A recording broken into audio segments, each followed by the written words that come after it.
What's up, weirdos? Hey, yo. Me? Shit. I got me a little something rolled. The lights are low, and we're about to chop it up with Abigail on the Manic Pixie Weirdo podcast. Okay. A safe space for weirdos of all shapes, sizes, colors, and creeds to relax and speak their piece. So grab your glass of wine and grass the chief as I get off the mic so the main weirdo can speak. Peace. Peace, God. What is up, weirdos? You're listening to the Manic Pixie Weirdo. I'm Abigail, your host, and this is the podcast where we talk about all the different kinds of relationships that we have in our lives. And this week, we are doing a mini pixie, and we are doing this mini pixie about pre-marital counseling. Now, why are we doing this? Because I did it for science. I did it for you guys. I didn't do it for me or my husband. You could say I did it for all the wrong reasons. But we still did it. Or I did it. Yeah, I did it. So what is pre-marriage counseling? Pre-marriage counseling is basically, to sum it up, to make sure that you and your significant other are on the same page about stuff. That's the very broad brush strokes version of it. It really just wants to make sure that, you understand how to communicate effectively with your partner, where you lie with your finances, like talking about money, being very open about it, where you stand on like what's important to you in a relationship, like just all the things, all of the very like general basic things that, one would hope that you have had conversations with your significant other about before you got to marriage counseling. But as far as marriage counseling goes, it's kind of milk toasty. It's really just very generic, and it's a lot of just like common sense stuff.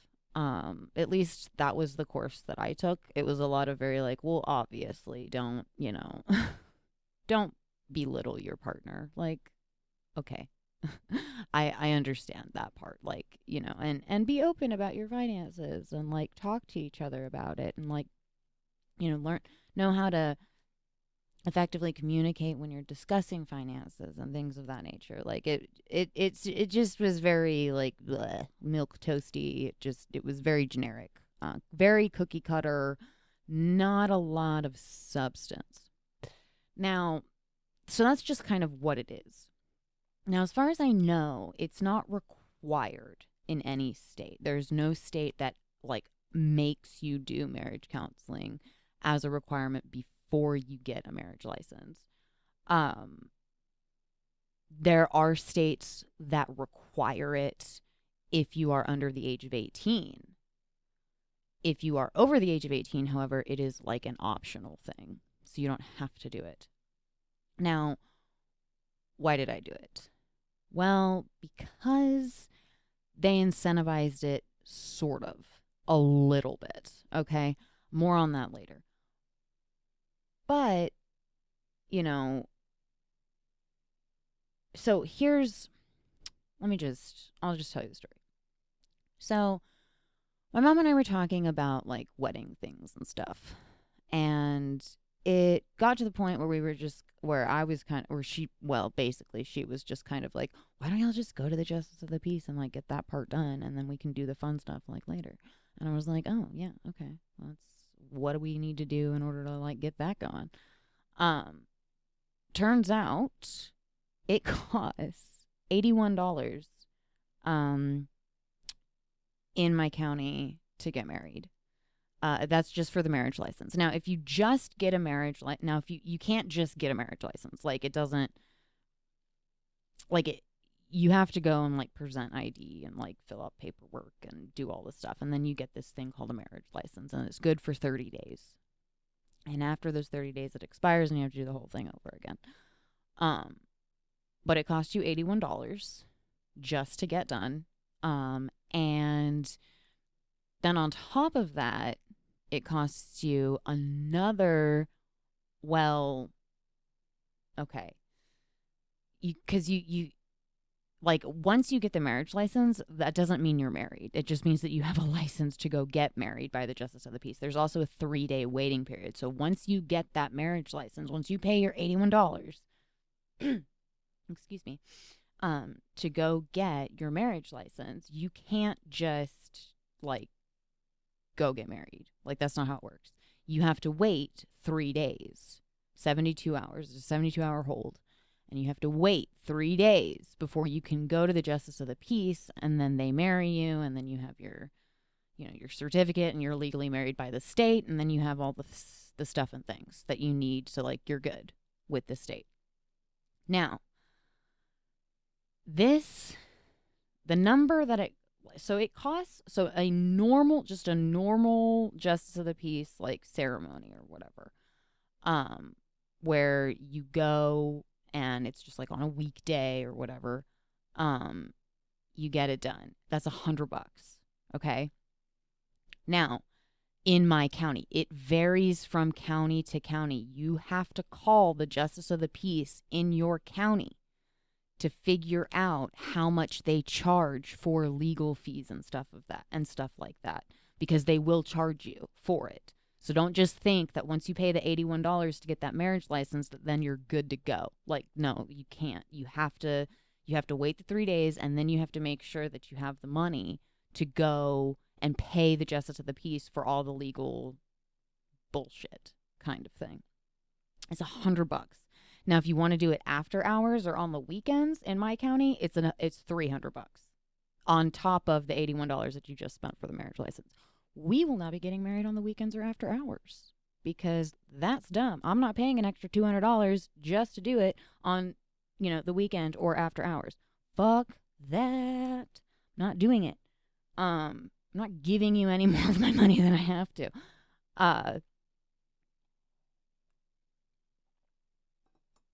So we will not be doing that. Sorry, had to get something to drink. My throat is a little bit scratchy. I apologize in advance. So, okay.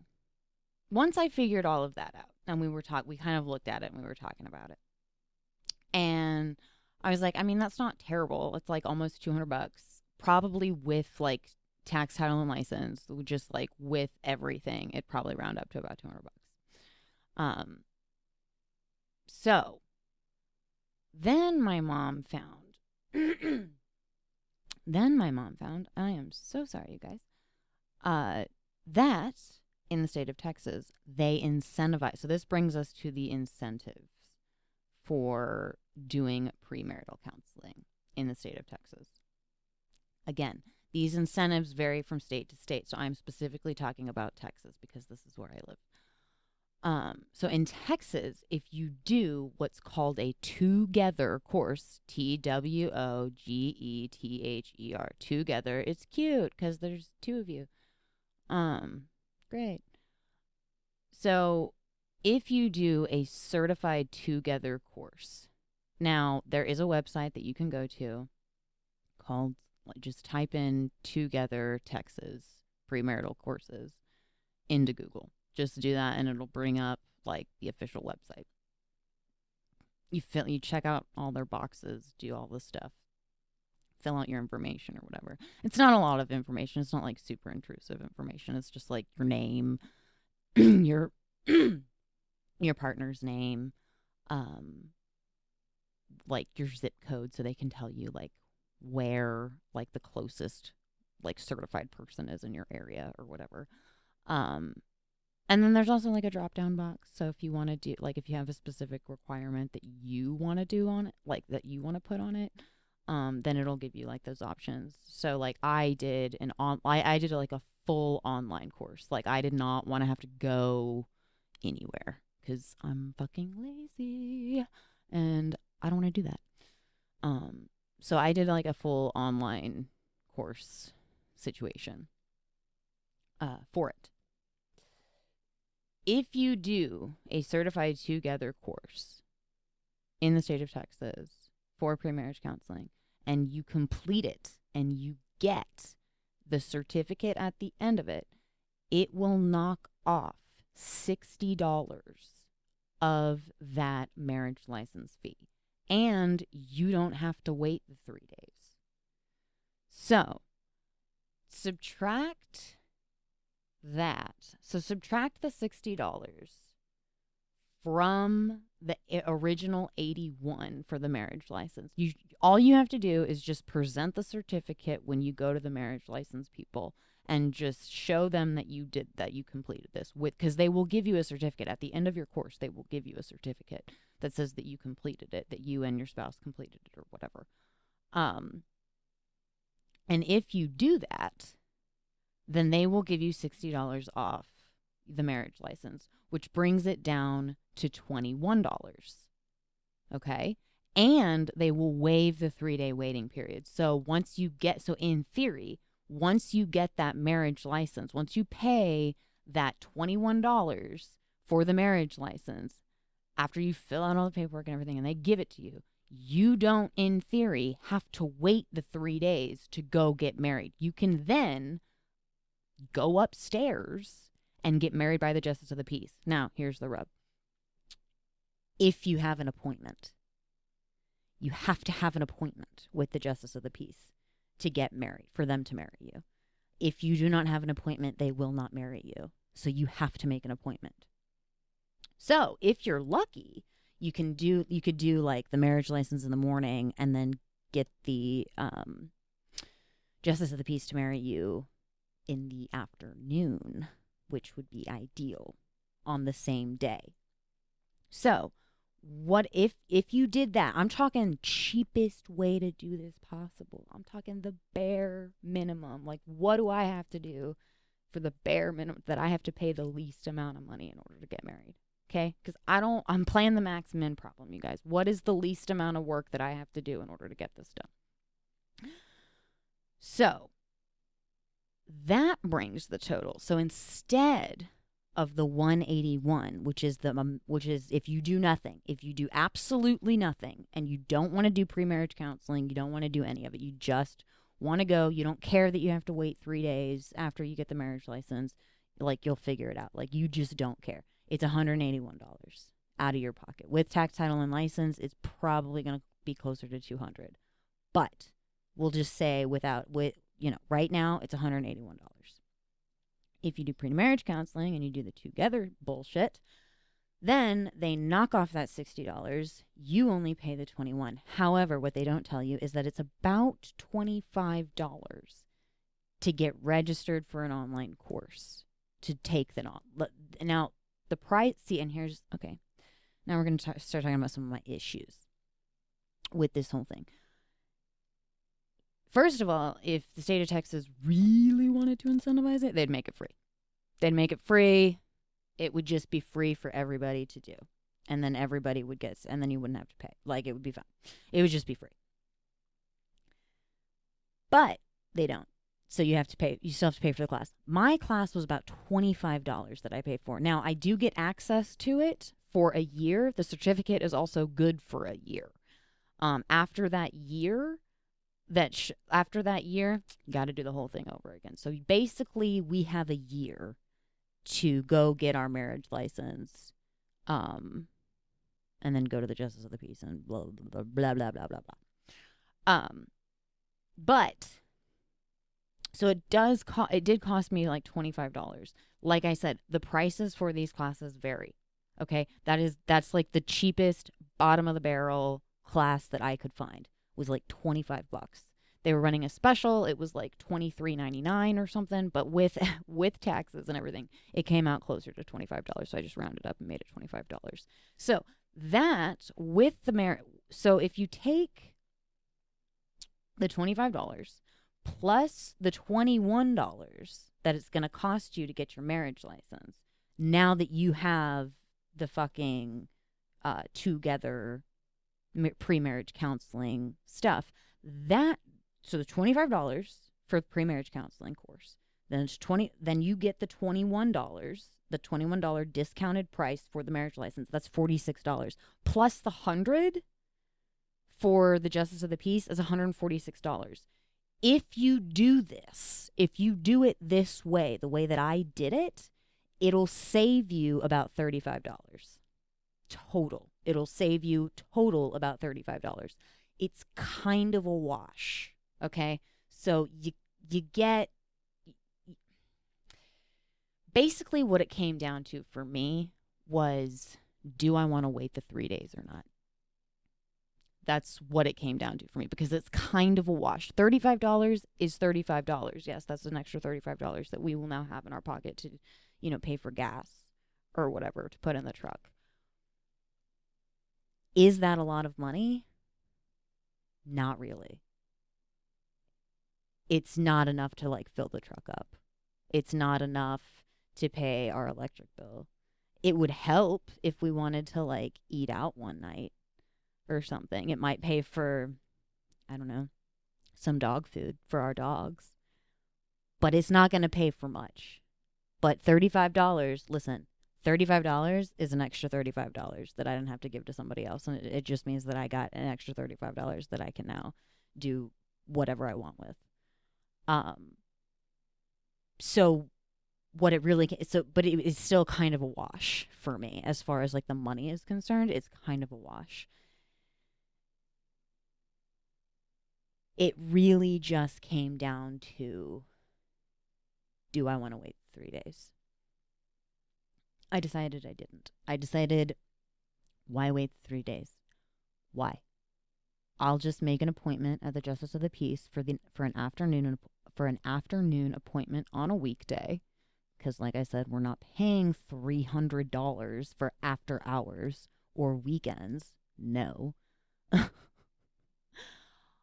I'll see what day we can get an afternoon appointment, and then that morning we'll just go and get the marriage license done, because you don't necessarily have to have an appointment to get the marriage license. You can kind of just show up. As far as I know, you can kind of just show up. More on that later. If that's not true, I will come back and let you know. But as far as I understand it today, as of this recording, you can kind of just show up to get your marriage license. And if you do the pre-marriage counseling, they'll knock off $60. So you only have to pay the $21 to get that marriage license. And I don't have to wait the 3 days. I can just go right upstairs. We can go get lunch or something. Use that $35, go get lunch that we saved, and then go back and go to the Justice of the Peace in the afternoon. That's the plan right now. Anyway. So, yeah, it's kind of a wash. Couple of things that, so like I said, I have some issues with the way that they incentivized it. One, it's not broad enough. And by broad, I mean, it's not broadcasted enough that this is an option for people. Okay? I found out about it through my mom. I didn't know it was a thing. And if we hadn't been looking at this stuff, then I wouldn't have known. So this is not something that I was aware of until somebody told me about it. Somebody close to me told me about it. This was not something that I had heard of premarital counseling. I know what it was. I know what it is. Did I ever consider doing it? No. Why? Because we don't, we don't feel that that's something that would benefit us. It's a lot of money. We didn't feel like it would be something that would benefit us. And like I said, it's a lot of money to go to a pre-marriage counselor or to go to marriage counseling in general. It's expensive. That's just expensive. And we're just not in a place where we feel like we need that kind of help right now. We're pretty comfortable and solid on where our relationship is. So it's just not something that I considered doing until my mom told me about it. And then she told me about why we should do it. And we did the math. We did the exact same math that I just did for you. And we kind of, it boiled down for the both of us that it's all about that 3-day waiting period. If you can wait, if you want to wait, if you can wait, don't do the pre-marriage counseling. It's not really, it's a wash. If you don't want to wait and you want to just kind of do the plan that we have set out, then do the pre-marriage counseling. But that's neither here nor there. That's just kind of, the conclusion that we came to. So it's not broadcasted like, it's not that it's not broadcasted. It's just that it's not very well known. Like, market better. Like, you have a marketing problem. Brand your shit better. Because it, also, yeah, again, if you wanted to incentivize it, then it would be free and you would knock off the whole. Like, to me, if you really wanted to incentivize this from the state's perspective, so the reason that states have this is because they say that it, like, drops divorce rates, that it helps that it helps keep couples staying together longer. It helps people prepare for, like, kids and blah, blah, blah, and promotes healthy relationships and all that stuff. Now, I have found pretty conflicting numbers on whether or not that is actually true. Some of the places that I found said that, yeah, it does actually do those things. Other sources I found that I consider to be pretty reputable were like, there's really no evidence to prove that any of that is even true. That the claims are even true. So, it's which to me just says to me that, like, it's very individualized and it's much more, it's just incredibly, like, individually focused, and it really depends on from couple to couple. Like, it really depends on who is in that room or who is taking the class and whether or not they're, like, open to receiving the information, like all these other, like, factors and variables that are somewhat difficult to measure. So, yeah, incentivize it better.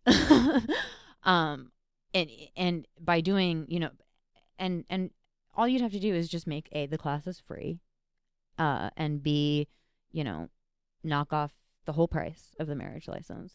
Just tell people that you can get your you can just get your marriage license. Like, once you present that certificate, then there's no 3-day waiting period and you don't have to pay any money. It completely discounts it. You get your marriage license for free. That's how I would do it, at least. But whatever. Nobody asked me. Nobody cares. Nobody cares what I think. The other thing that I take issue with is that there's not really, and this is kind of like just me. This is just kind of who I am as a person. I like standards. I like when I know that there is a standard for something that one has to meet in order to be able to do something. So with, like, the pre-marriage counseling courses, as far as I understand it, there's not really a standard for who can teach these courses, who can teach these classes. Anybody can take them, but who is teaching them is more about what I'm concerned with. And there's not really a standard for that.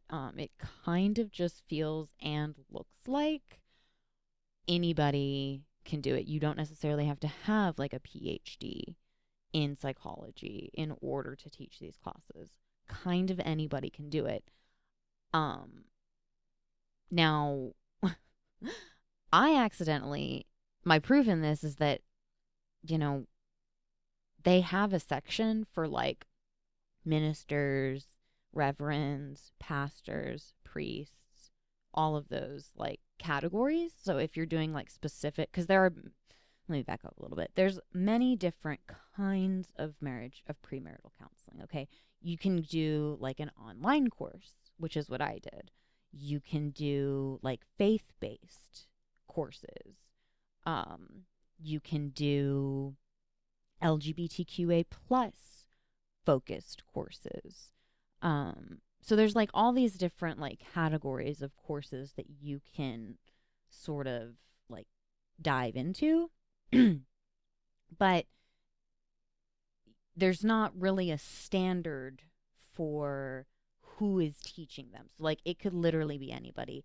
And my proof in that is that, I accidentally became an ordained minister while doing research for pre-marriage counseling, and 100% by accident. It was complete and totally accidental. I did not mean to do this. I clicked a few buttons, put in my name for a couple of things, filled out the information, and then the next thing I know, I'm an ordained minister. Now, if I can become an ordained minister that quickly over the internet, and it's valid, it's like 100% legit, like I have a certificate and everything, and they email me, like spam email, saying like, congratulations, you've been an ordained minister for a month, how's it going? Like, you know, like, I get shit.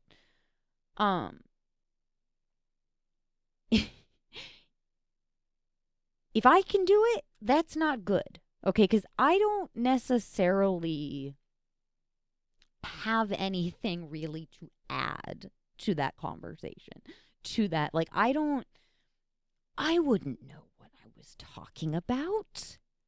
Like, at all. You should not trust a single thing that I would have to say if I'm trying to, like, give advice on, you know, pre-marriage counseling.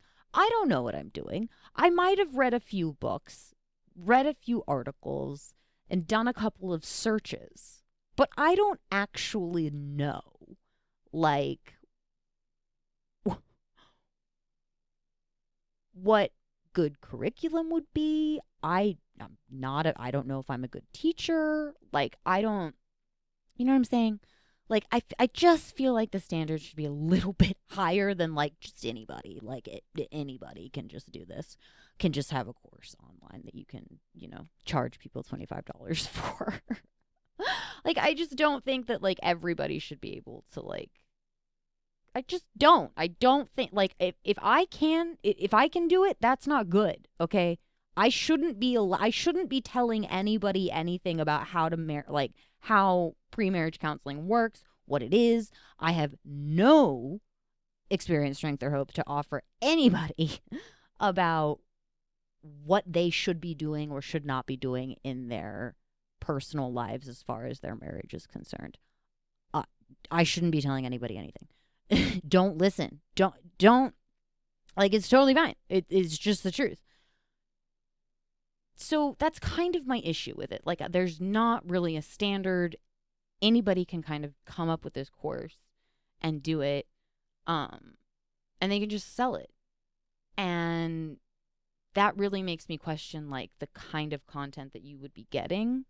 Now, like I said, on that website, that TWOgether in Texas, or whatever it's called, the TWOgether, it's TWOgether. Just type in TWOgether Texas and it'll pop up.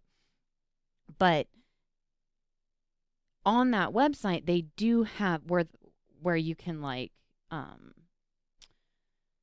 they have what I guess they're considering reputable vendors, like people that are specifically certified by the state to do the TWOgether courses. So you can go on there and sort of, like, find somebody that might fit you. Now, I will say this. They're kind of expensive. They really are. They're really kind of expensive. Some of them are really up there.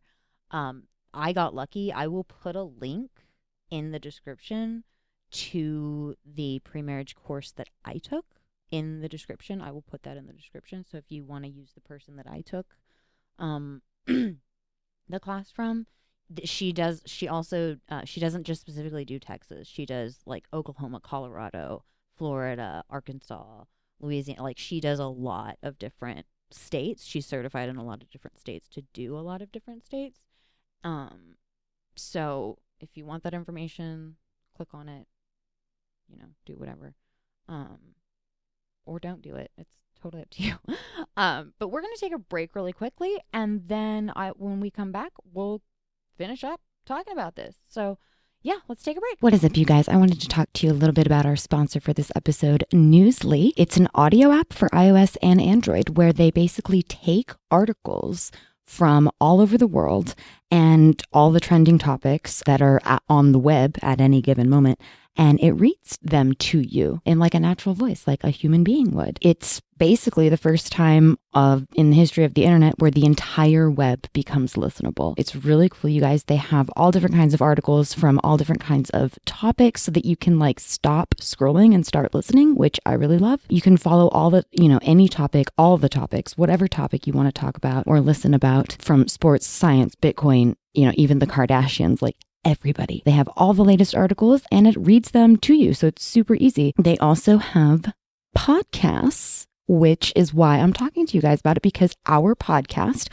along with podcasts from over 50 other countries, are on the app.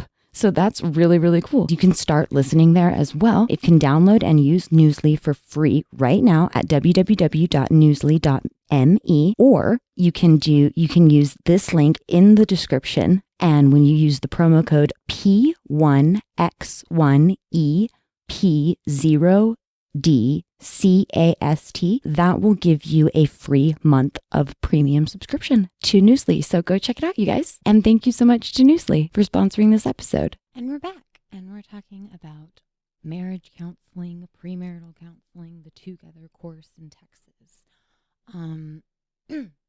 We've kind of gone over pretty much like everything except for like what's in these courses that you're going to be taking. Like what's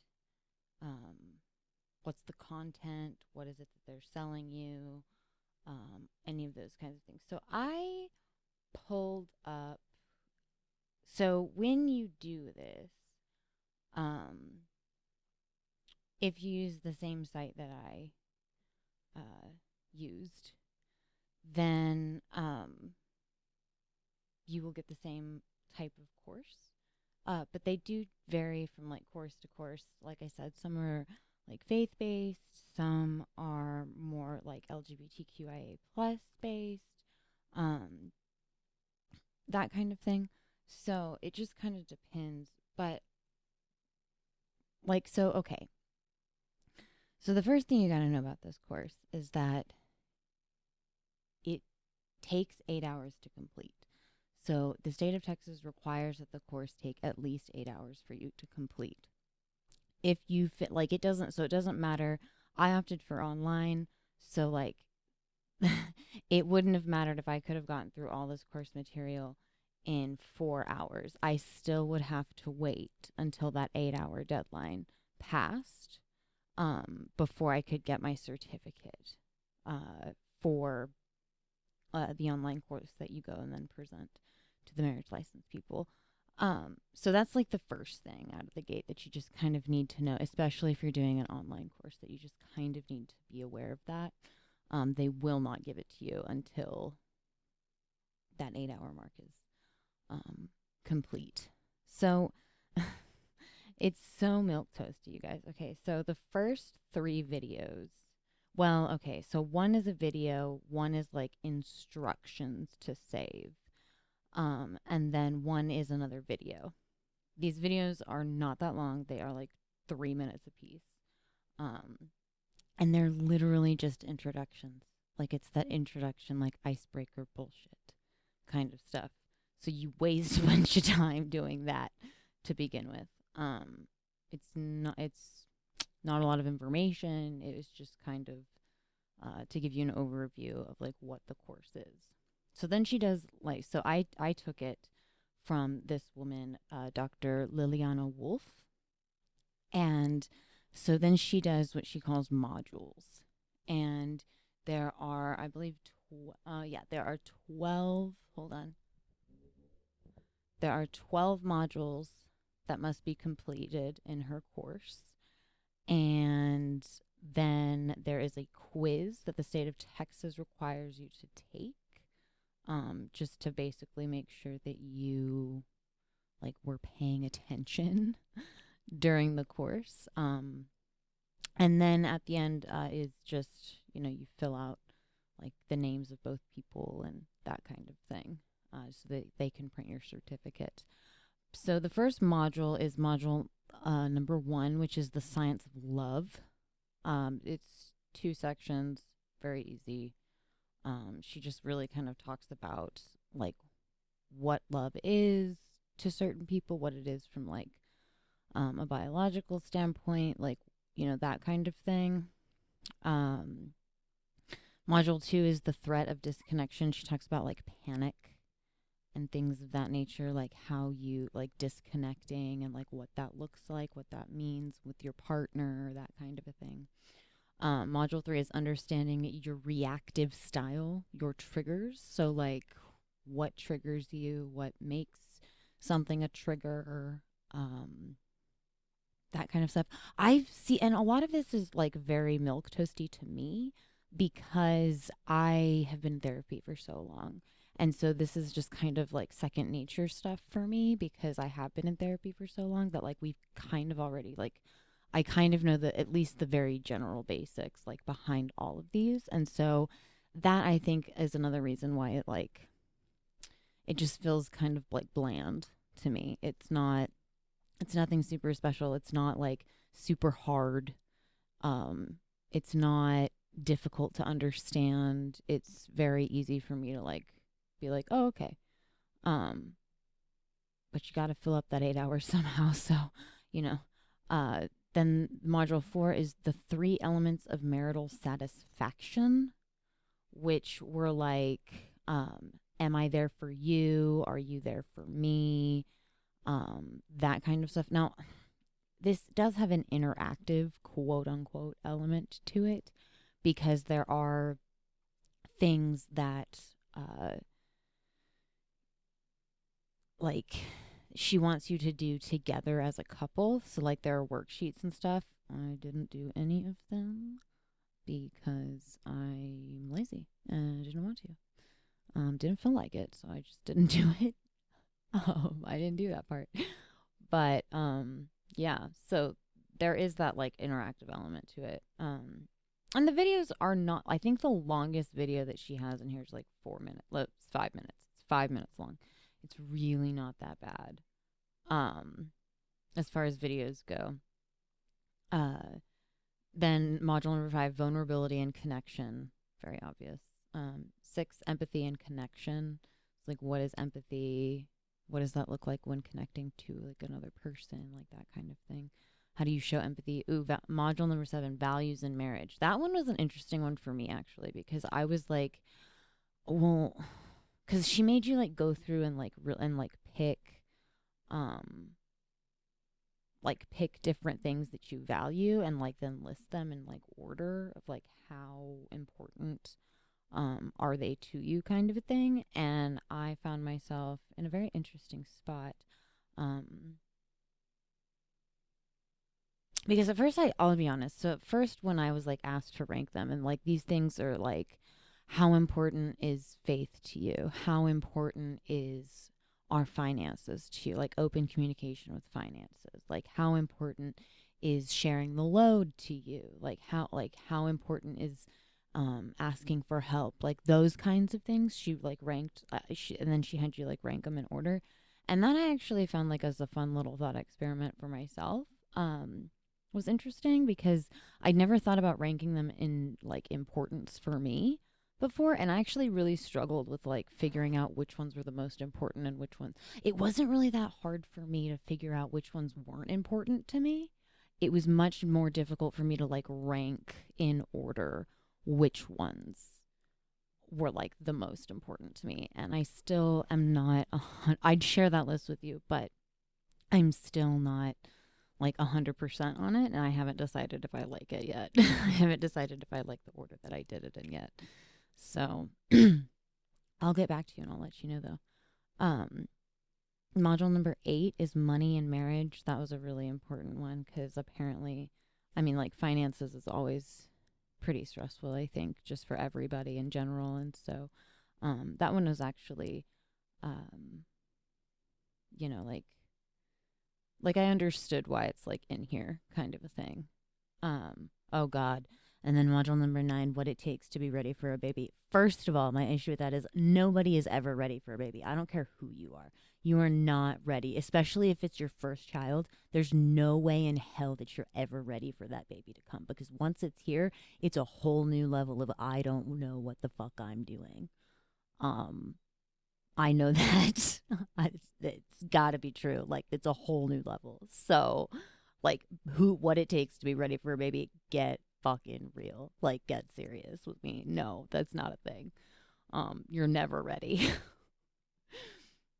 Oh, module 10, the joy of marital sex. Yeah, that one I thought was really interesting because I was like, I've never heard of this, because she started talking about like this myth that like married couples don't have sex. And I was like, I've never heard that, first of all. And second of all, is that like a thing?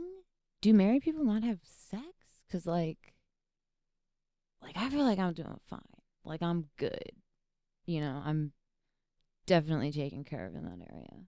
So I don't know. I just remember that being very odd for me. I know that. Oh, module number 11, conflict management. Always, always fun, like conflict resolution, conflict management. How do you do that?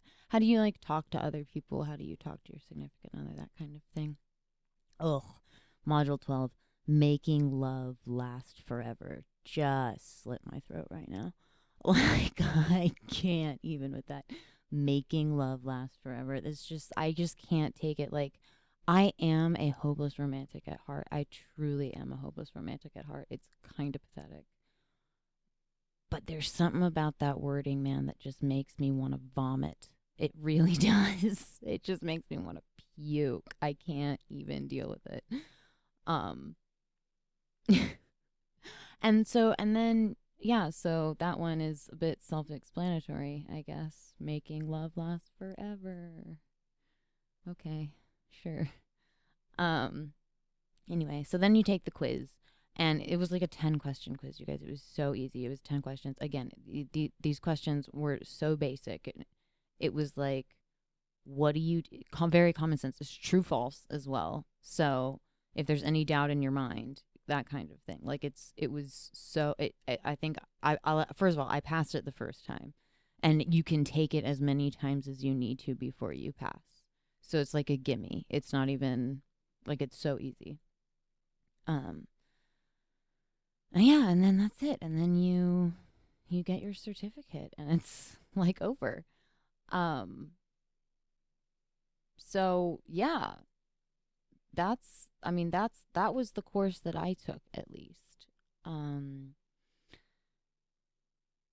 and it went by really quickly.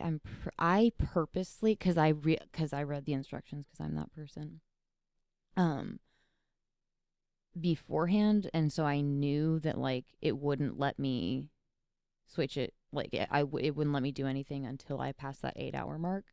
So I took like 2 modules, and then I like didn't do anything for the rest of the day on it. Like, I broke it up over the course of like 2 or 3 days. So it was like really super manageable, and it took me no time at all to get through it. Especially since I broke it up and only did like, I think I did like 4 modules a day or something like that. It went by super quick. So that's sort of how I cheated the system. But it's whatevs. Uh, sorry, if you can't tell, it's not like the most exciting thing you'll ever do. It's rather interesting though, especially if you pick like a course that, like, appeals to you. It, it was rather interesting, and I didn't actually, like, think that I would find it interesting. I thought it would be very milk toasty. I was just gonna roll my eyes through the whole thing and just like have to slog through the whole thing. And that was not the case. I actually found myself like interacting and like doing things, and sort of like doing some self exploration and that sort of a thing. Um and I learned some stuff. So it wasn't a complete waste of time and money.